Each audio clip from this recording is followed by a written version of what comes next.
The great crystal hall of Vayara stretched wider than any building Rian had ever seen on Earth. Its walls rose high like cliffs of shining glass, catching the light of two suns outside and turning it into bright streams of color that painted the floor. Tall alien banners hung from the ceiling, each bearing symbols of different noble houses across the empire. Thousands of eyes watched from the stands, rows upon rows of alien lords, envoys, warriors, and scholars. They had come to witness the council of the Queen. Rian stood at the center of it all, the only human in the chamber. He wore the dark blue uniform of Earth's envoy corps, plain compared to the decorated robes and jeweled armor around him. His heart beat fast, but his face stayed calm. He had been trained to hold steady under pressure, and this day demanded more strength than any before. Humanity was still new to the galactic stage.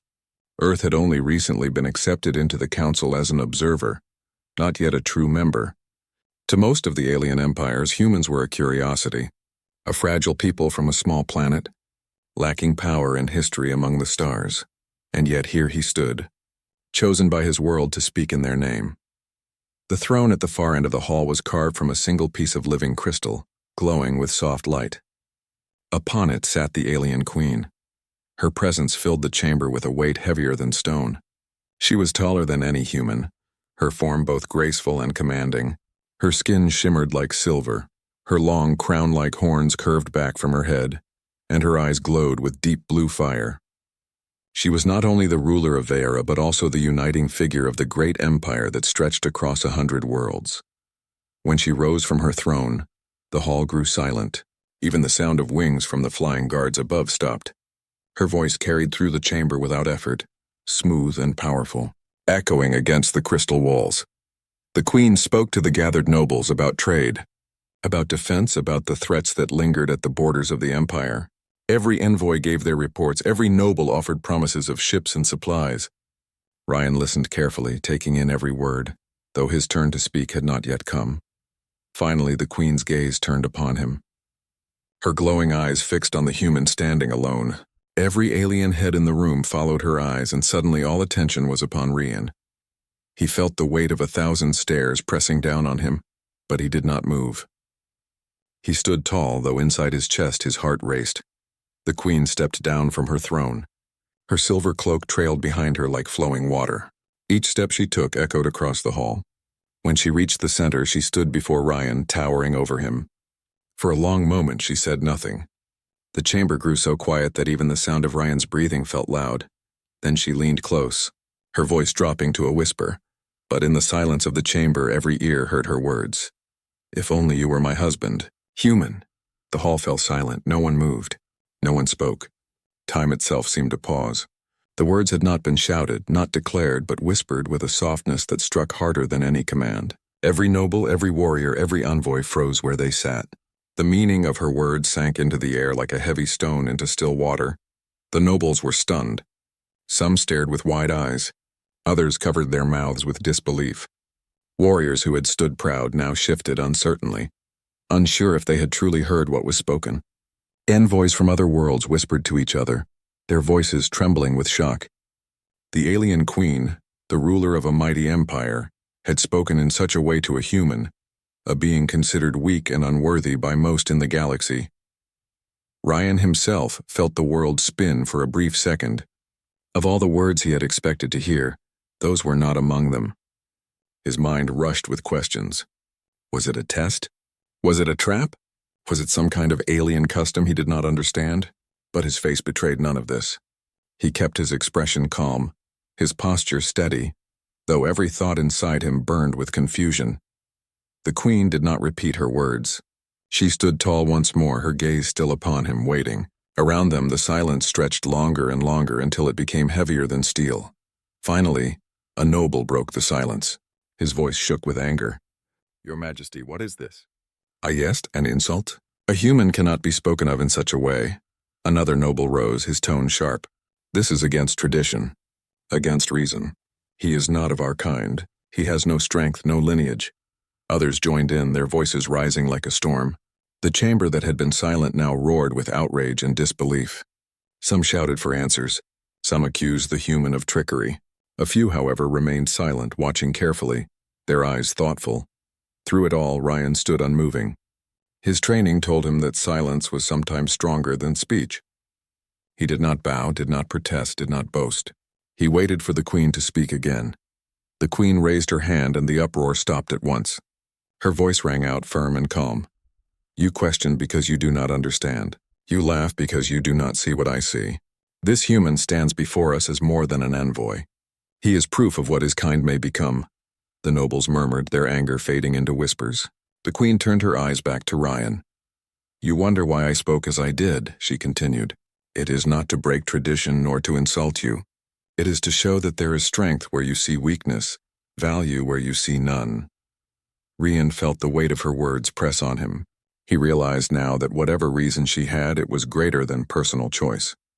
There was a purpose behind it, though he did not yet understand what it was. For the rest of the gathering, the hall was no longer the same. Every word spoken, every decision made carried the shadow of the queen's whisper. Envoys from other worlds eyed Ryan with new suspicion. Nobles whispered of hidden meanings and future plots. The guards never looked away from him. He had become the center of attention whether he wished it or not.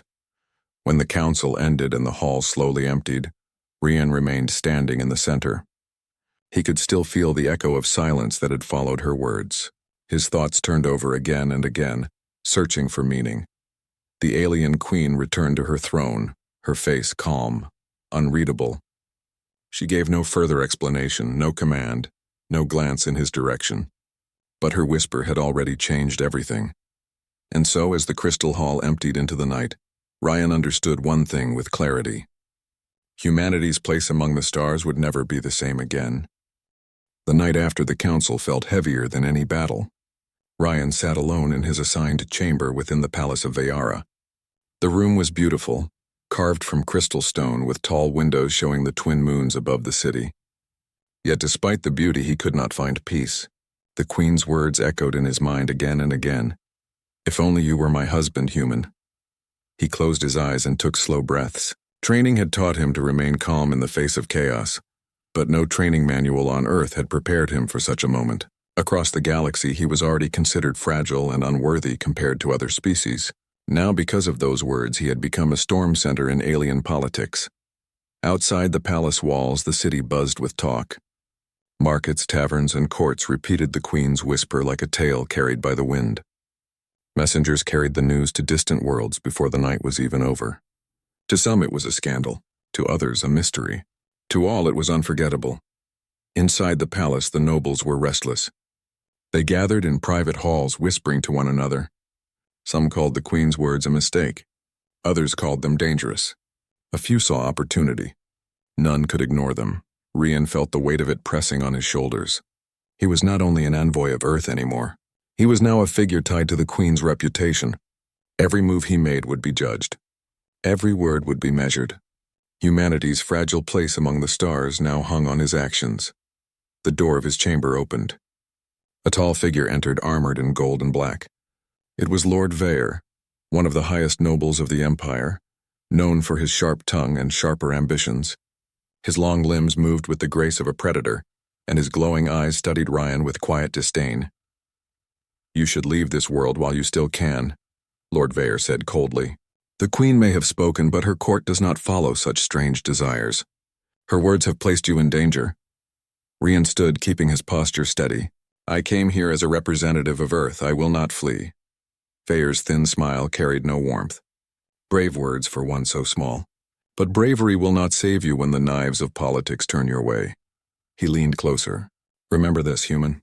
Many here would rather see you fall than see the queen's whisper honored. Without another word, the noble left. His warning lingered in the air like smoke. The next day, Ryan walked into the palace gardens. Alien flowers bloomed in colors Earth had no names for, glowing softly under the light of the twin suns. Tall trees with silver leaves whispered as the wind passed through them. It should have been a place of peace, yet the whispers of nobles followed him even here. Everywhere he went, eyes turned toward him. Some were filled with anger, some with laughter, others with calculation. A group of alien envoys approached him. They were from the Halar species, tall and thin, their skin marked with shifting patterns of light. Their leader, Envoy Tiral, bowed slightly, though his words carried sharpness. Human, do you understand what has happened? The queen's words have spread beyond this world. Already the outer lords speak of it. Some claim it is a sign of weakness. Others say it is the beginning of madness. Do you know what this means for you? Ryan answered calmly. It means humanity is no longer unseen. Whatever else it means, we now stand where all can see us. The envoys studied him carefully, then turned away with murmurs. They had expected fear. Instead, they found composure. Later that same day, the Queen summoned her council again. This time the chamber was smaller, but the atmosphere was even heavier. Only the highest nobles and envoys were present. The Queen sat on her throne, silent, her gaze unreadable. Noble after noble rose to speak. Some demanded answers. Some called for tradition to be respected. Others accused Ryan of trickery, claiming he had somehow manipulated the Queen. Voices grew louder, each word sharper than the last. Through it all, Ryan stood at the side of the chamber, silent, his hands clasped behind his back. He did not answer their accusations, nor did he lower his head. He waited for the Queen to speak. Finally, when the arguments reached their peak, the Queen raised her hand. At once, the chamber fell silent. I hear your words, she said firmly. I see your doubts. But I will remind you of this. The strength of our empire is not found in old chains. It is found in new paths. Do you think me blind? Do you think I spoke without reason? No, I spoke because I see what you cannot. Her words rang like thunder across the hall. No one dared to answer. Then her eyes turned toward Rian again. The fire in them was softer now, but still fierce. This human may be frail in body, but he is strong in ways that matter. You see only weakness. I see possibility. The chamber filled with uneasy silence. Some nobles lowered their heads, unwilling to challenge her further. Others glared at Ryan, their anger burning brighter. When the council ended, Ryan stepped outside onto a balcony overlooking the city. The wind carried the scents of alien flowers and the distant hum of ships. His mind turned over everything that had happened. The Queen had defended him, but her defense only made him a greater target. Footsteps approached. Ryan turned to see the Queen herself standing beside him. Without her crown, without her cloak, she seemed almost less like a ruler and more like a being burdened with heavy choices. You wonder why I spoke as I did, she said softly. It was not only for the court to hear. It was for you as well. Ryan met her gaze. Why me? Why a human? She looked out over the city, her eyes distant. Because the others are blind. They believe strength is only in the body. They do not see that strength can also be in spirit, in will, in the refusal to break. Your kind is new to the stars, yet already you endure what many cannot. That is why I spoke. To test them. To test you. Ryan stood in silence, the meaning of her words sinking deeper with every moment. You must understand, she continued. The weight of my whisper will not fade. Every noble, every envoy, every rival will now measure you. Some will challenge you. Some will seek to break you. They will do this not only because of what I said, but because you are human. If you cannot endure, your people will be cast aside. Her eyes turned back to him, sharp and unyielding. But if you endure, if you prove them wrong, then humanity will no longer be a shadow in the galaxy. You will be seen. You will be counted. Do you understand? Ryan nodded slowly. I understand. The Queen's gaze softened just slightly. Good, then prepare yourself. The court will not wait long before testing you. That night, as the twin moons rose high above Veyara, Rian stood at the window of his chamber. Below him the city shone with countless lights. He thought of Earth, of the blue oceans and green fields he had left behind. He thought of his people, still fragile, still learning, still dreaming of their place among the stars. And he made a quiet vow. No matter what trials the court set before him, no matter how heavy the weight of the Queen's whisper became, he would not fail. He would not let humanity be forgotten. The weight of the whisper had already begun to reshape the future. And Rian knew that the true test had only just begun. The Queen's whisper had shaken the empire, but the nobles were not ready to accept it. They could not allow the words of their ruler to stand without challenge. To them, the idea that a human could be worthy of such honor was unthinkable. Yet they also knew the Queen's word could not be dismissed, so they chose another path. They demanded trials. They argued that if the human wished to stand in the court, if he wished to hold the weight of the Queen's favor, he must prove himself. It was a way to humble him, perhaps to break him, and to show all of Veyara that the Queen had spoken in error. The Queen did not forbid them. She agreed, but with a sharp gaze that warned the nobles to tread carefully. The tests would come, and all the court would watch. Rian knew it was no longer just about him. The eyes of Earth rested on his shoulders. If he failed, his people would be marked forever as weak and unworthy. If he succeeded, humanity might stand taller than ever before. The first trial, Strength. The first trial was held in the great arena of Veyara. The arena was built from white stone that gleamed beneath the suns, a circle so wide that the ground itself seemed to stretch endlessly. High stands surrounded it, filled with nobles, envoys, and common citizens who had gathered to see the human tested. Banners of the great houses fluttered in the wind, and drums beat like thunder to announce the trial. The nobles declared the first test would be one of strength. They laughed as they made the choice, for they believed it would end quickly. How could a human with no great muscles, no heavy armor, and no alien size match their warriors? 3 champions were brought forward. The first was a giant with skin like bronze and eyes like burning coals. The second carried a hammer so heavy that the ground shook when it struck. The third was a beast-like warrior with claws sharp enough to slice through stone. Each of them towered over Rian, their bodies covered in scars of battle. Rian entered the arena with only his plain uniform. He carried no sword, no shield. The crowd jeered, shouting that the trial was already over before it had begun. The horn sounded. The first champion charged, his steps shaking the ground. He swung his fist down like a falling boulder. Rian moved swiftly to the side, letting the blow smash into the dust. He could not fight power with power. He had to fight with speed and thought. As the champion swung again, Rian grabbed a handful of sand and threw it into the warrior's eyes. Blinded, the giant roared and struck wildly. Rian dodged each blow until the warrior stumbled and fell to his knees, beaten by his own weight and the human's cleverness. The second champion entered. His hammer gleamed under the suns, each swing able to crush bone and stone. He rushed forward, striking with fury. Rian kept his distance, stepping back again and again until he saw the pattern. When the hammer rose high above, Rian darted forward, striking the warrior's leg. It was not a heavy blow, but it made him stumble. As the hammer came down, it lodged into the ground. Rian used a fallen chain to wrap around the warrior's legs and pulled with all his strength. The giant fell, trapped by his own weapon. The crowd gasped. Some cheered in surprise, others shouted in anger. The third champion stepped forward, his claws shining like blades.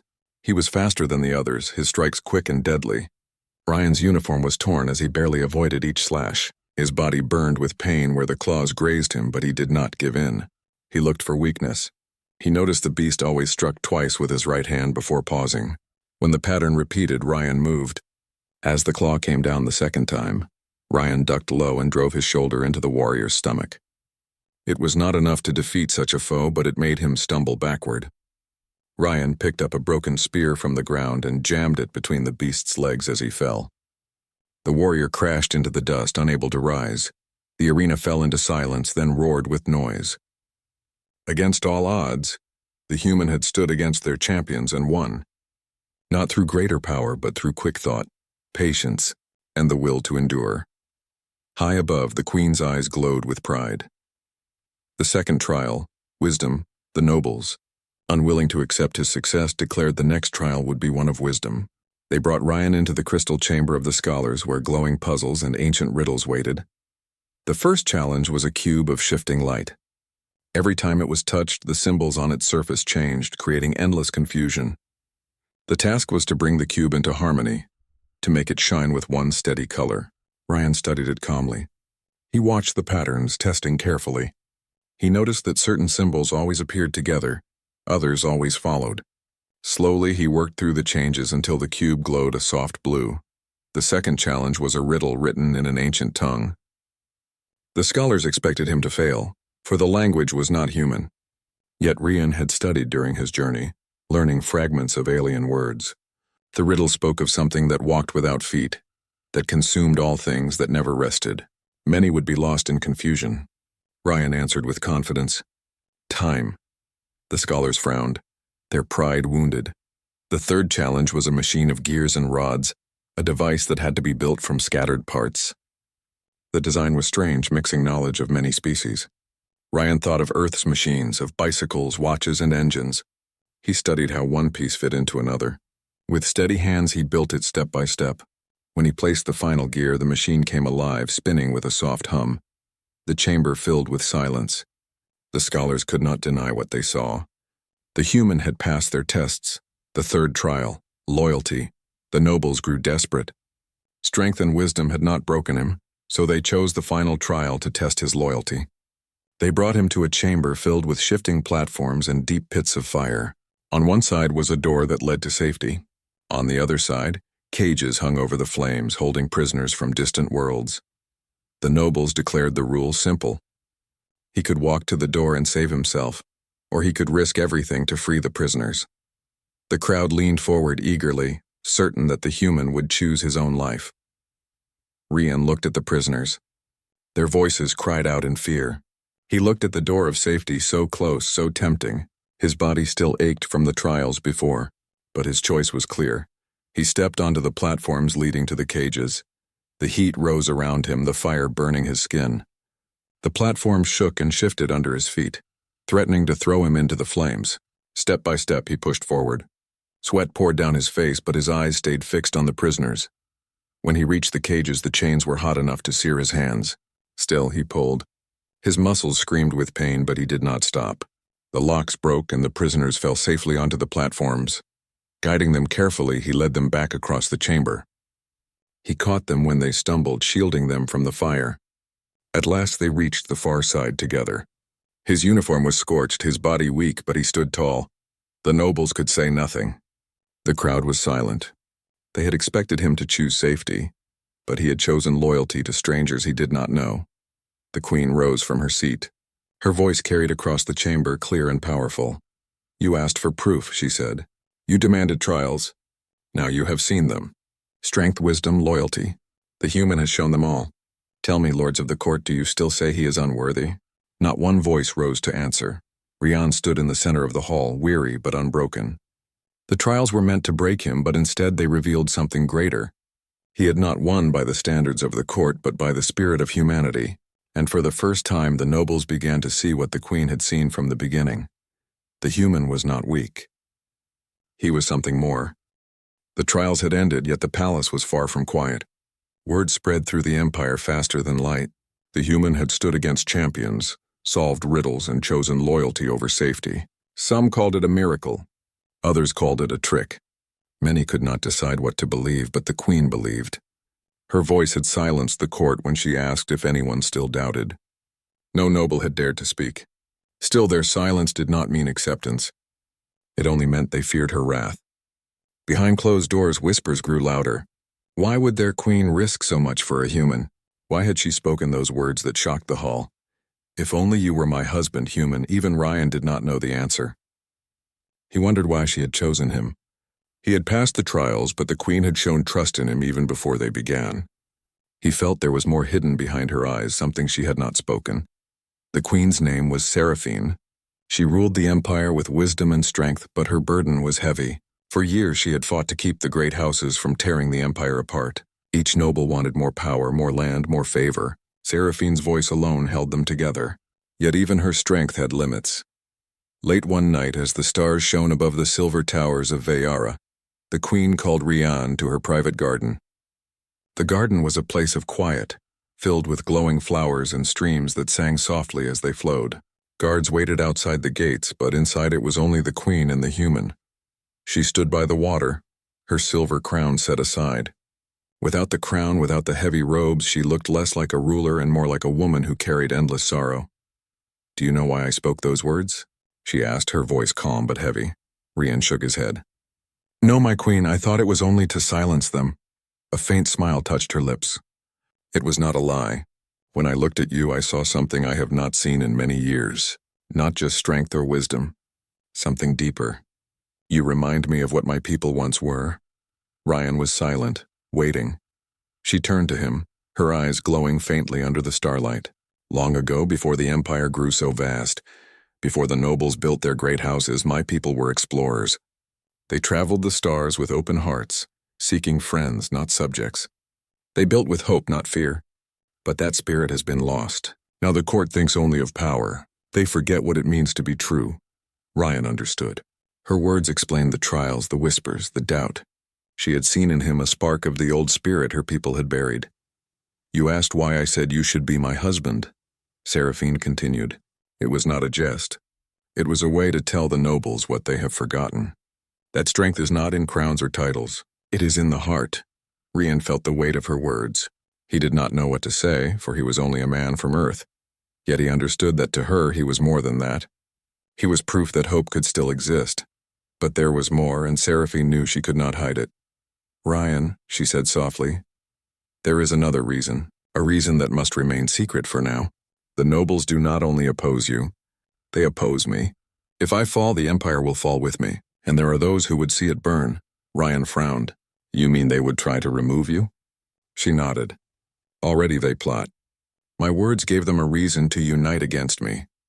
They will use you as the weapon to strike at me. That is why I need you to be strong, not just for yourself, but for me, for the Empire, and for your people." For the first time, Ryan saw the depth of her struggle. She was not simply a queen defending her pride. She was a leader fighting to protect a fragile balance. And now he was part of it. The shadows in the court. The next day the court gathered again. The nobles bowed, but their eyes were cold. Their whispers had grown into schemes. Ryan could feel it in the air, the sharp tension of hidden knives. Lord Vaynor, the oldest of the nobles, rose to speak. His voice was smooth like silk but sharp as steel. "My queen," he said, "we do not deny the human has shown courage. But courage is not the same as loyalty. He is not of our blood. He is not of our kind. How can we trust him to stand with us when his heart belongs to Earth?" The nobles nodded, their murmurs filling the hall. The queen's voice cut through their noise. "He has shown loyalty greater than many of you. When tested, he saved strangers instead of himself. Tell me, lords, how many of you would have done the same?" Silence. None dared to answer, but though the queen's words silenced them for the moment, Ryan could see the fire in their eyes. They would not stop. Their pride had been wounded, and wounded pride was dangerous. That night, Ryan could not sleep. He thought of Earth, of the faces of his people, and of Seraphine's heavy words. He had come to represent humanity, but now he was caught in a struggle far greater than he had imagined. He knew the nobles would strike soon. The only question was how. The hidden enemy. The strike came faster than expected. Ryan was walking through the crystal corridors of the palace when the lights dimmed. The air grew cold. From the shadows stepped figures cloaked in black. Their eyes glowed faintly, and in their hands were blades that shimmered with poison. Assassins. Ryan had no weapon, no armor. He moved quickly, dodging the first strike as it cut through the air. He grabbed a fallen staff from a guard and swung it hard, forcing the nearest assassin back. They came at him from all sides. He blocked, ducked, and struck back with all his strength. His body ached from the trials, but his spirit did not break. He fought not for himself, but for the queen and for what she had seen in him. Just as the blades closed in, a blast of light filled the hall. Guards rushed in, led by Seraphine herself.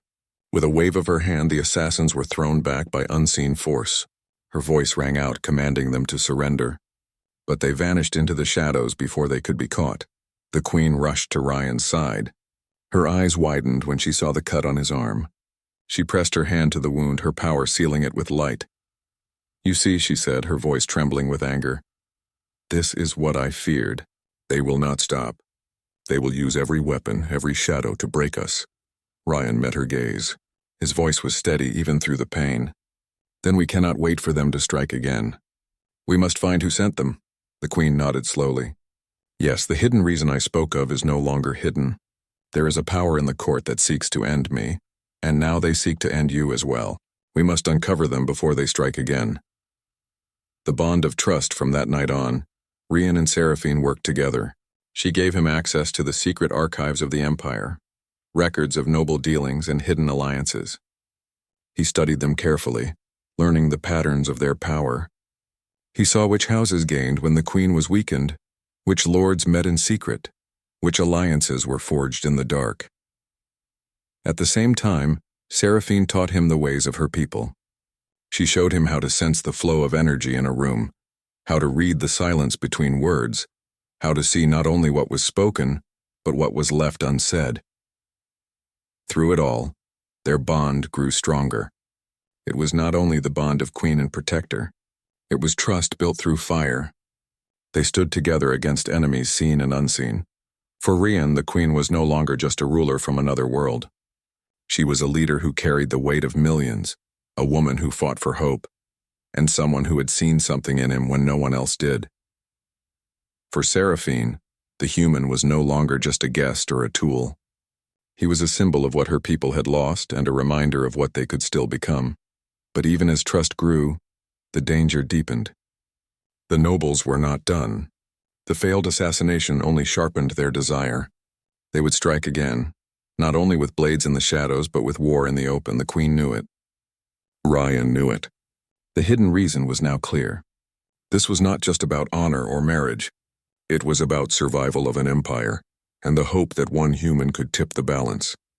And in the great hall, where the stars shone through the crystal roof, the queen whispered again, though only for him to hear, "You are not just a human. You are the proof I needed. Together we will stand against them." Ryan nodded. The battles ahead would test them more than any trial, but he no longer feared. For the first time he felt he truly belonged in this empire of stars. The palace of Veyara stood tall beneath the twin suns, its towers shining like crystal spears. Yet within its walls shadows deepened. The nobles had failed to break the human with trials. They had failed to silence him with assassins. Now their whispers grew into a storm. They would strike openly. For weeks tension rose across the empire. Armies of the great houses gathered in secret. Ships moved through space not for trade or defense, but for war.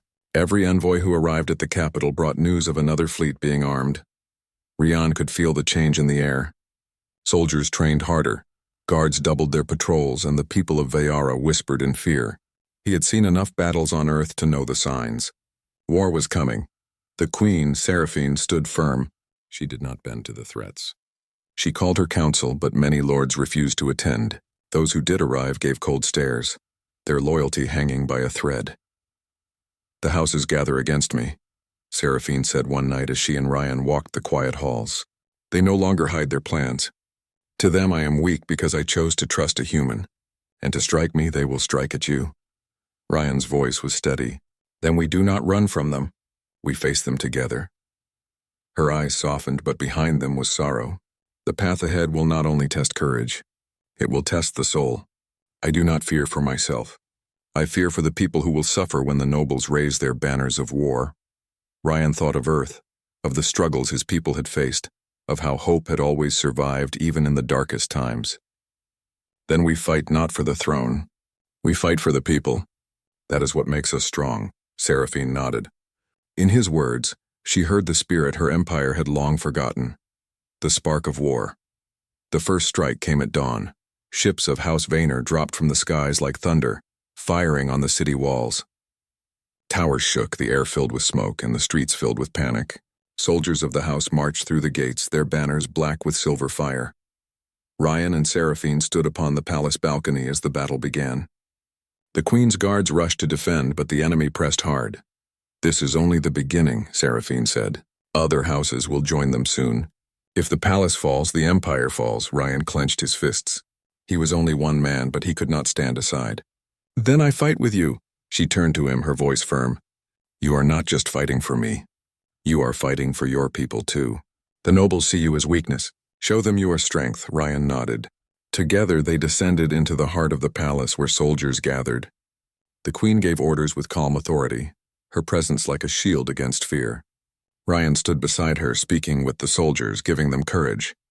His words were simple, but they carried weight. "You fight not only for a crown," he told them, "but for your homes, for your families, for the future of this empire. Do not fear them. They think they are strong because they have power. But true strength is here in your hearts." The soldiers raised their weapons high, their voices echoing in unity. For the first time, they looked at the human not with doubt but with trust. The battle of the palace. The fighting raged through the day. Enemy soldiers stormed the lower halls, clashing with the queen's guard. The palace shook with the roar of battle. Rian fought side by side with the guards. He was no master of alien weapons, but he used what he knew. He set traps in the halls, blocked passages with broken pillars, and struck when the enemy least expected. Where others used brute force, he used cunning. At one moment, an enemy squad cornered him in a narrow passage. Their blades gleamed as they closed in.